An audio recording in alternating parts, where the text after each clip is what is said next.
This isn't starting. Hi friends, we're back again. Trying to give you your daily tips for how to connect with your teen during COVID-19.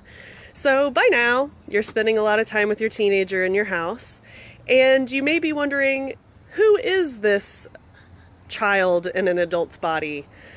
And you may realize that hopefully not, but you may realize that you don't know them quite as well as you thought you did, or that you're learning new things about them. At either way, we're going to talk today about how to build rapport with your teenager. And I have with me a special guest. He is the head of Instructor Development at Trails Carolina, which is a wilderness therapy program out in Lake Toxaway, and he also happens to be my husband.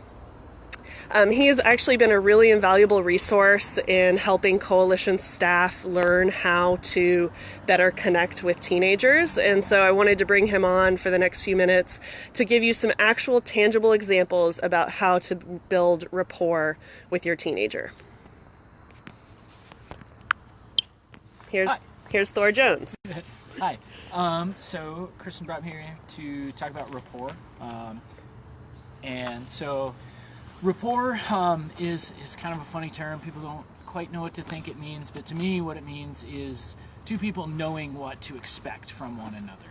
So you knowing what to expect when you do something, you know what to expect from your child, and vice versa. They know what to expect from you.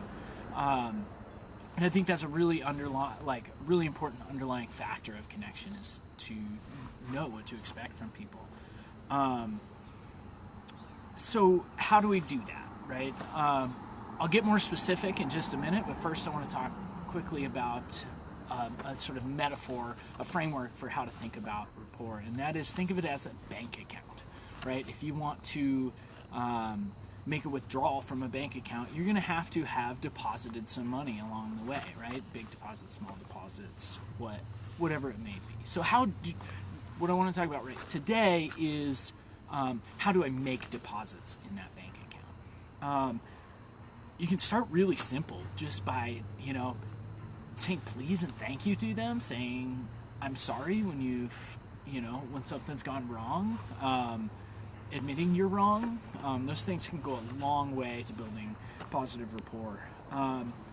Just noticing something new about them, something they're wearing, something they're doing to express themselves without judgment, and giving them a compliment for that stuff. If it's something you haven't noticed before, or you haven't said anything to them about before, if you're doing that without judgment, it can start to build rapport, even if they don't like it in the moment. That's a lot of things. They might not like it right now, but the fact that you noticed means something. The next one is kind of a trifecta. It's trust them to manage their own decisions, manage their own actions. Expect positive results is the second part of that. And the third part is acknowledge a job well done. And maybe even praise a job well done. And that part is really important, again, even if they don't appear to like it in the moment. And the last one is another tool I really like to use, is to take time to consider any requests that they may have. If they're asking for something, or you to do something that you're not sure about, or either you're going to say yes, or you're going to say no. Take some time to think about it. Maybe say, give me just a second to think about that. Or I'm going to think about that for a little while and get back to you. Take that time, have a couple reasons for whatever the answer may be, and stick to your guns on that. You don't need to explain for a long time, but think about it, have a couple reasons, and then stick to your guns. Those are some basics for building positive rapport and getting a good baseline for deeper connection. Awesome. So thank you very much, Thor.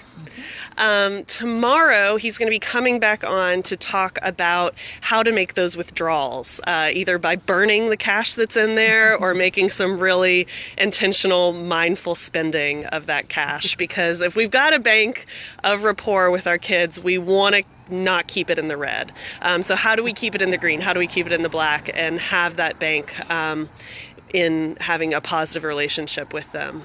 And making living together in tight quarters more pleasant and fruitful, tolerable and fruitful for our time. Thank y'all. Feel free to share and let us know if you have any questions, and give us a comment. How are you building rapport with your kids during COVID-19? Thanks. Bye.